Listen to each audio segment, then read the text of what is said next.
Pada saat ini, semua orang juga melihat ke arah Lord of Abyss Demon. Jika saksi ini adalah Lord of Abyss Demon, maka semua orang memang akan sedikit curiga. Bagaimanapun, Lord of Abyss Demon sekarang ada di pihak Qin Chen. Jika Xiao Yao Zizun dan yang lainnya membiarkan Lord of Abyss Demon dengan sengaja menjebak dewa leluhur, pihak lain mungkin tidak akan menjawab. Lord of Abyss Demon, tunjukkan pada semua orang, ucap Xiao Yao Zizun terlalu malas untuk menjawab dan berkata langsung kepada Lord of Abyss Demon. Lord of Abyss Demon mengangguk, lalu berdiri dan berkata dengan dingin, bawalah orang-orang itu. Semua orang melihat dengan bingung. Mereka melihat langit terbelah lagi, dan kemudian di atas langit, Tianhuo Zizun dan Wanling Mozun langsung mengantar seseorang turun. Orang ini dipenuhi bekas luka dan dalam keadaan berantakan, tapi ada jantung yang berdebar-debar, aura melonjak di sekujur tubuhnya. Itu adalah Ero Yuan Zizun, pemimpin klan iblis abisal. Orang ini belum mati, ucap semua orang mengubah warna mereka. Melihat orang yang datang, tidak jauh dari langit, pupil mata dewa leluhur tiba-tiba menyusut. Berlutut. Setelah Ero Yuan Zizun diantar ke aula utama, dia segera ditekan oleh Tianhuo Zizun dan Wanling Mozun dan berlutut. Lord of Abyss Demon, kamu pengkhianat. Ucap Ero Yuan Zizun berlutut di tanah, berjuang keras dan mengaum dengan sedih. Lord of Abyss Demon mengabaikan orang ini dan berkata dengan hormat kepada semua orang, semuanya, ketika dewa leluhur mengkhianati Teran dan berkolusi dengan ras iblis, penghubungnya adalah Ero Yuan Zizun. Sekarang, saya telah membawa Ero Yuan Zizun ini ke sini untuk Anda tangani, untuk memaafkannya atas kejahatannya terhadap semua ras. Kentut, teriak dewa leluhur meraung dengan marah, sekarang Ero Yuan Zizun berada di bawah kendalimu, tentu saja dia akan mengatakan apapun yang kamu minta untuk dia katakan, dan bahkan, untuk menjebakku, dia akan melakukan hal-hal yang tidak aku lakukan. Semuanya, tolong jangan biarkan hal itu terjadi, saya tidak pernah mengkhianati Teran. Semua orang mengerutkan kening. Memang benar Ero Yuan Zizun kini telah menjadi tawanan. Siapa yang tahu apa yang dikatakannya itu benar atau salah? Bahkan hal-hal yang jelas-jelas tidak benar pun bisa dikatakan benar oleh Ero Yuan Zizun untuk menjebak dewa leluhur. Di lapangan, Ero Yuan Zizun mengalihkan pandangannya ketika dia mendengar kata-kata itu, menatap Xiao Yao Zizun dan yang lainnya, dan tidak bisa menahan tawa ganas. Hahaha, maksudmu dewa leluhur ini berkolusi dengan klan iblisku?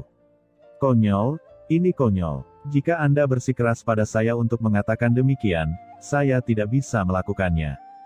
Selama Anda, omong kosong, ucap Lord of Abyss Demon tidak menunggu Ero Yuan Zizun selesai berbicara, dan langsung menamparkan kepala Ero Yuan Zizun dengan telapak tangannya.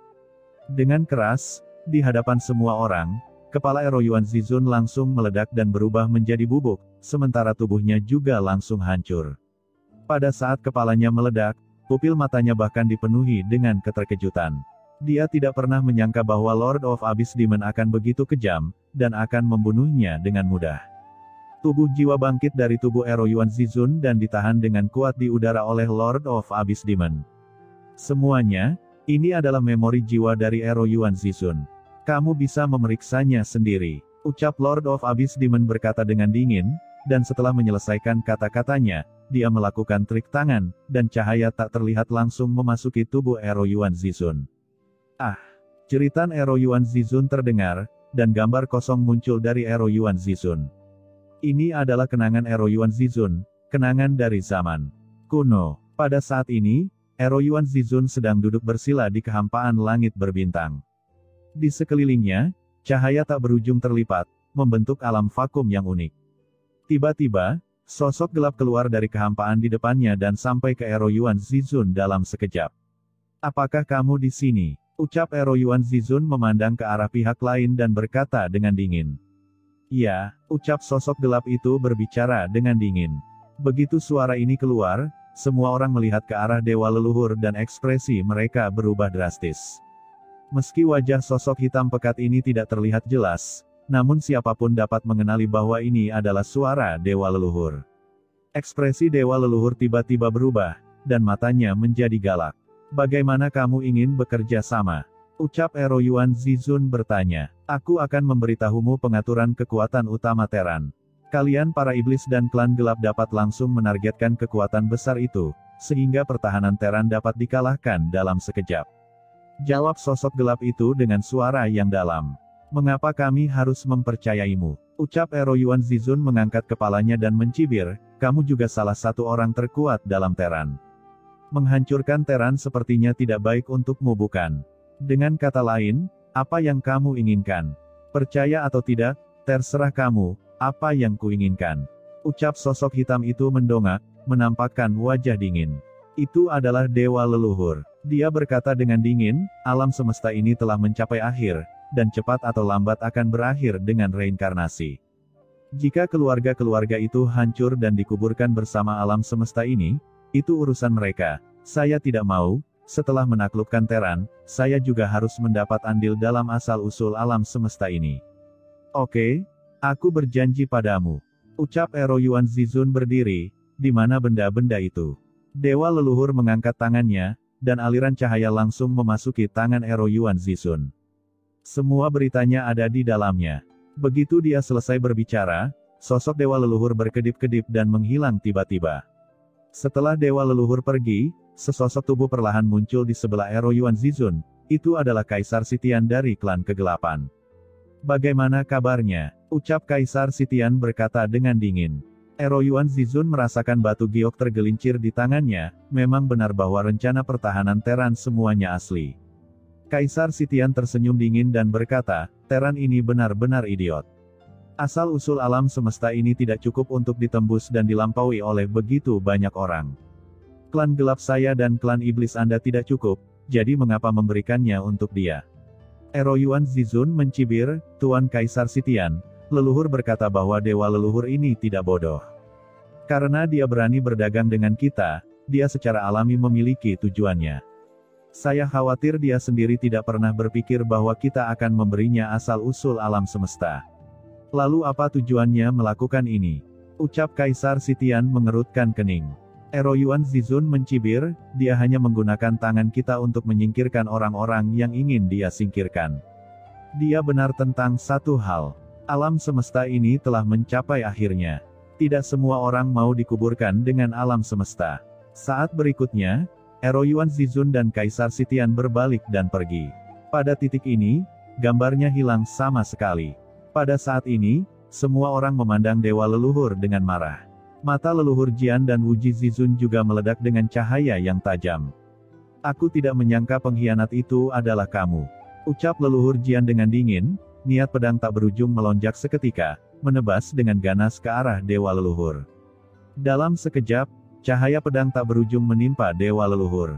Menusuk jantungnya dengan ribuan pedang dan memakukannya sampai mati di kehampaan.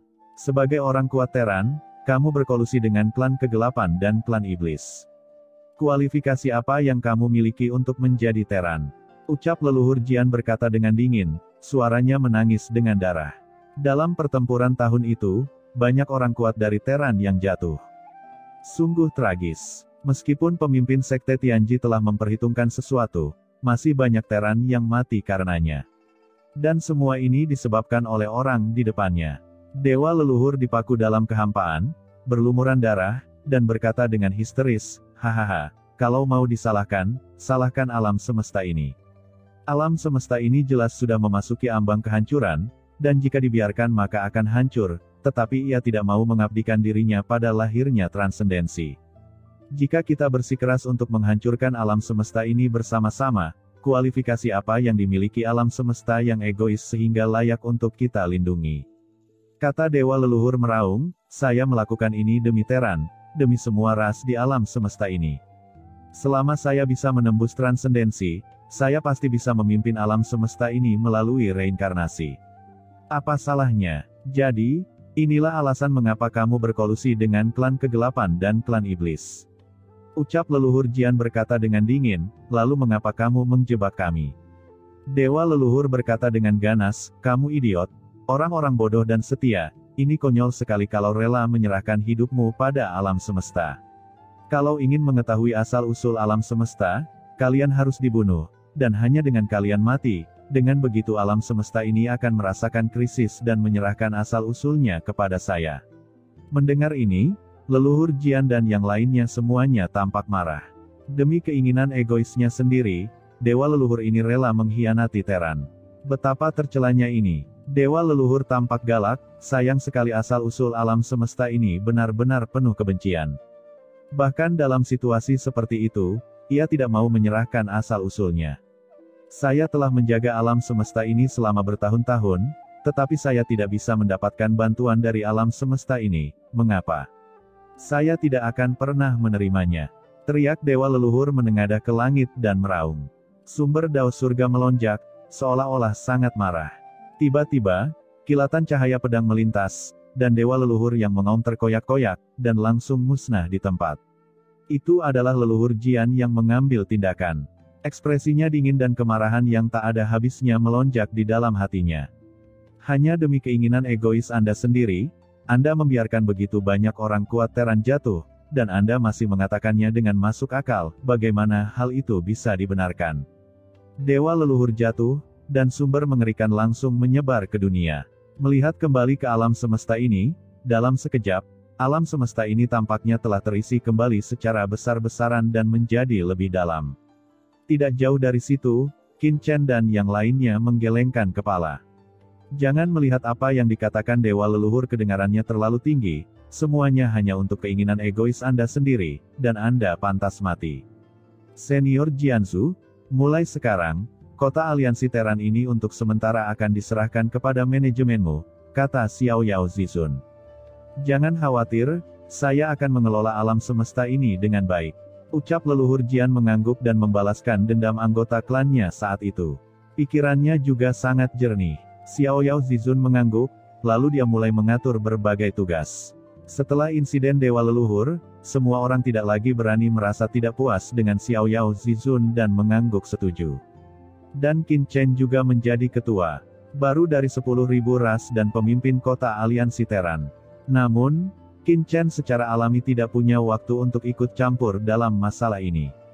Nanti, dia akan memanggil Paviliun Chendi dan meminta Ji Wuxu dan Hei Nu untuk mengikuti senior Jianzu dan belajar cara mengelola alam semesta ini. Setelah melakukan semua ini, Xiao Yao Zizun terlihat santai, senang sekali akhirnya bisa terbebas dari bebannya.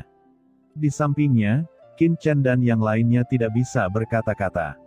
Apakah Xiao Yao Zizun ini begitu muak dengan jabatan ketua 10.000 ras? Apakah ini pemimpin seluruh alam semesta? Sepertinya sebuah batu besar telah terangkat. Hehe, Xiao Yao Zizun tertawa aneh. Oke, sekarang tinggal satu hal lagi.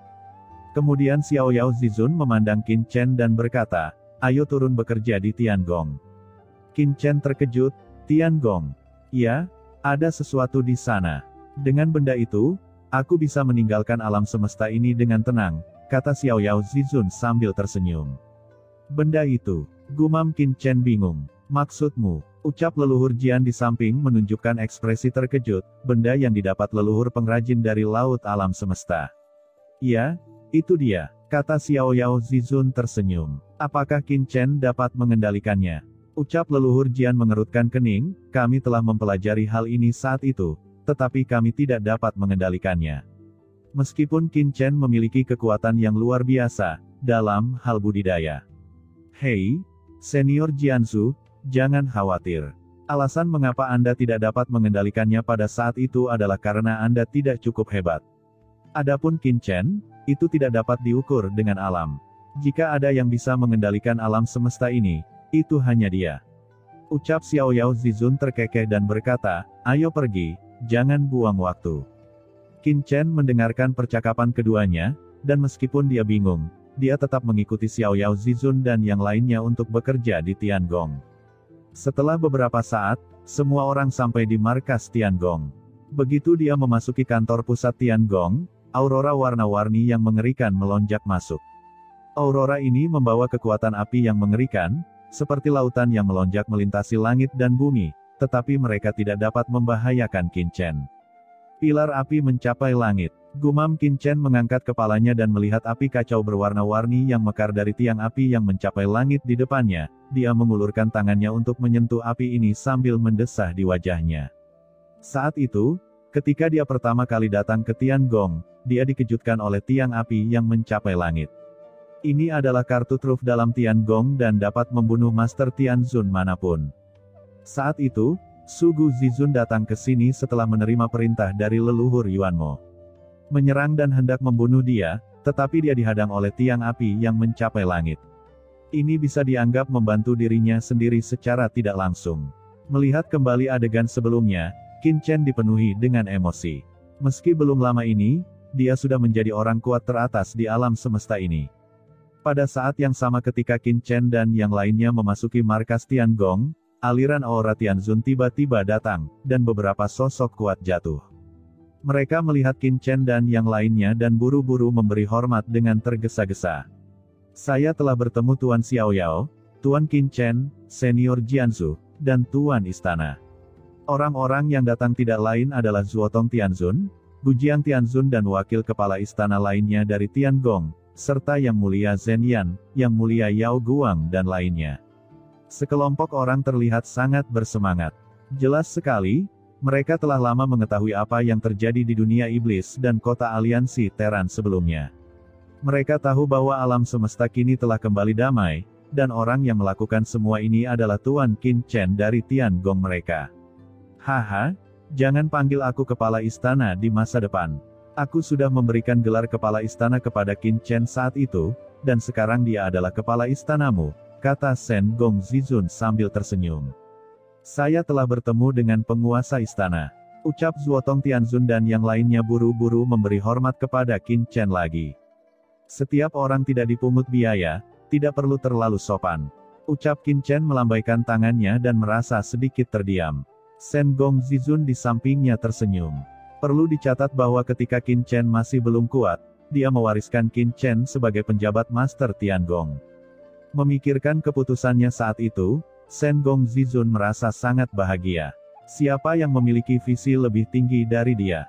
Sekarang pemimpin kota Renmeng adalah penguasa istana dari Tiangongnya, dan dia, penguasa istana kemarin lusa, juga memiliki wajah yang cerah.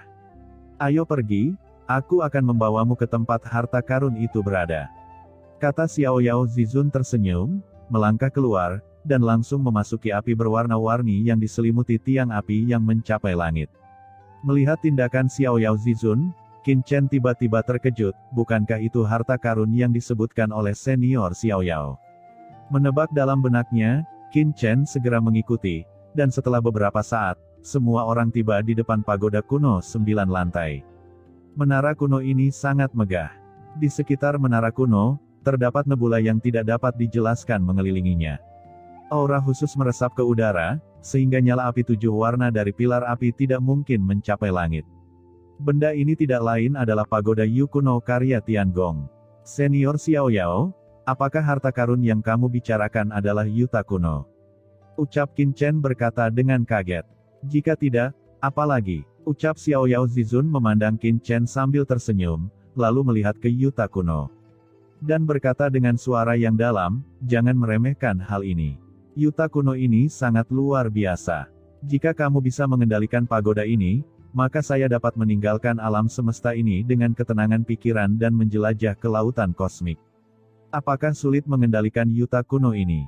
Ucap Qin Chen bingung. Xiaoyao Zizun tersenyum dan berkata, tahukah Anda bahwa dalam ratusan juta tahun sejak leluhur pengrajin Zuo membawa pagoda Yu kuno ini ke alam semesta ini, tidak ada seorang pun yang mampu mengendalikannya. Bahkan leluhur pengrajin Zuo pun tidak bisa mengendalikannya. Bukankah pagoda Yu kuno ini lahir di antara penciptaan langit dan bumi dan kemudian disempurnakan oleh leluhur pengrajin? Ucap Qin Chen terkejut. Tentu saja tidak. Mengapa Anda mempunyai pemikiran seperti itu? Benda ini, seperti pedang karat misteriusmu, dibawa kembali dari laut kosmik oleh leluhur pengrajinnya. Ucap Xiaoyao Zizun mengerutkan kening. Dibawa kembali dari laut kosmik. Ucap Qin Chen berkata dengan kaget, tetapi benda ini jelas terbentuk ketika alam semesta diciptakan. Mengapa ia dibawa kembali dari laut kosmik? Siapa yang memberitahumu bahwa benda ini lahir saat alam semesta diciptakan?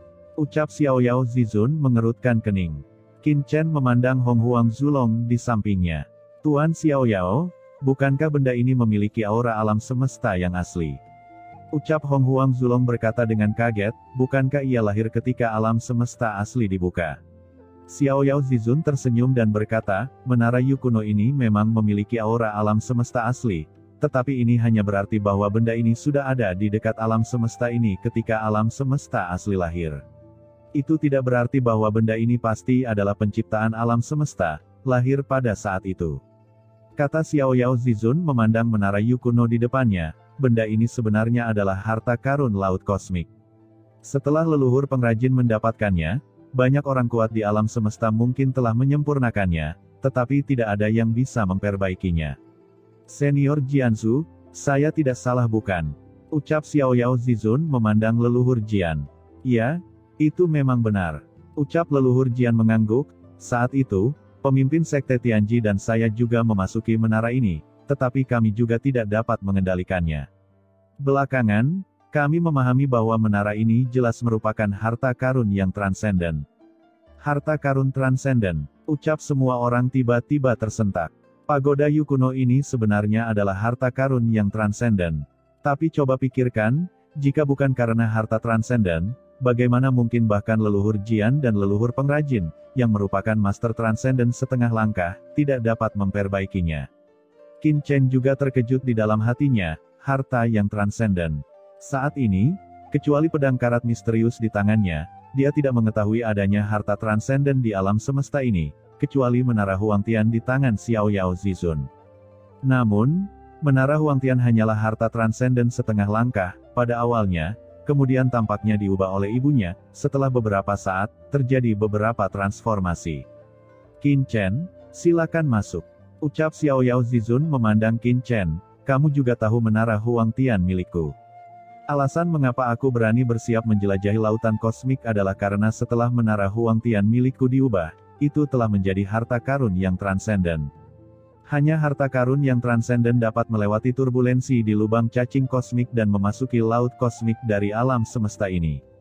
Dan jika kamu bisa menyempurnakan menara Yu kuno ini, kamu bisa menggunakan menara Yu kuno untuk langsung memasuki laut kosmik di masa depan.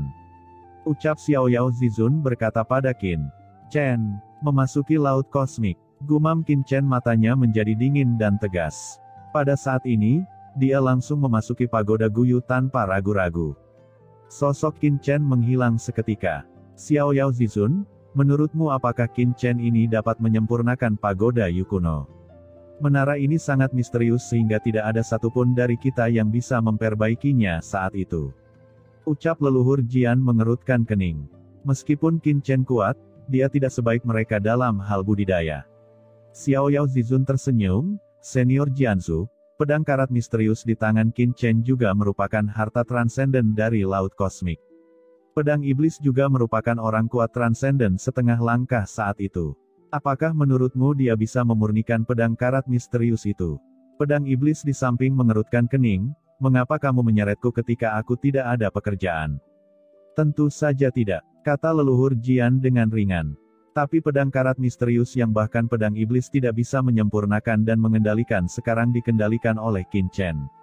Apakah menurutmu itu karena budidaya Qin Chen lebih kuat daripada pedang iblis? Tanya leluhur Jian mengerutkan kening.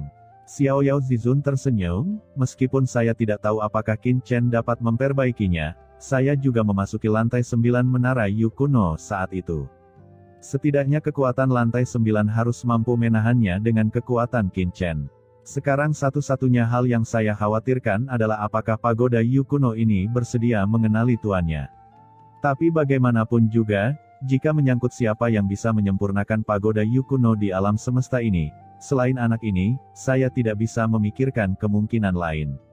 Mendengar ini, leluhur Jian juga tiba-tiba tertawa. Ya, jika Qin Chen tidak bisa memperbaikinya, maka tidak ada orang lain di alam semesta ini yang bisa memperbaikinya.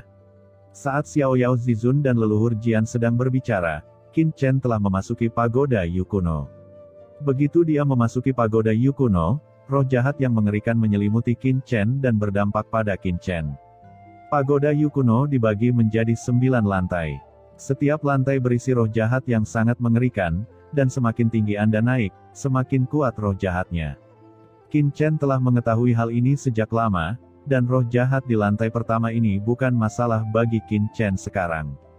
Qin Chen terus naik. Lantai kedua, lantai 3, sampai lantai 6, Qin Chen sangat santai. Kemudian, Qin Chen masuk ke lantai 7. Aura jahat yang 10 kali lebih mengerikan daripada tingkat ke-6 sangat menekan Qin Chen. Energi jahat yang cukup untuk langsung melukai Qin Chen saat itu kini tidak mampu menyebabkan kerusakan sedikit pun pada Qin Chen. Merasakan aura jahat yang mengerikan di sekelilingnya, Qin Chen melihat sekeliling dan tidak bisa menahan nafas. Saat itu, ketika saya mencapai lantai 7, saya mundur karena saya tidak tahan. Tapi sekarang, aura jahat ini tidak bisa lagi menyakitiku. Gumam Qin Chen mengulurkan tangannya dan menyentuh aura jahat. Aura jahat yang bahkan tidak dapat ditanggung oleh Tianzun yang kuat kini mengelilingi Qin Chen seperti angin. Pergi ke lantai 8, kata Qin Chen tidak tinggal lama di lantai 7, dan langsung memasuki lantai 8. Aura jahat yang setidaknya puluhan kali lebih mengerikan dari tingkat ke-7 ditekan dalam sekejap.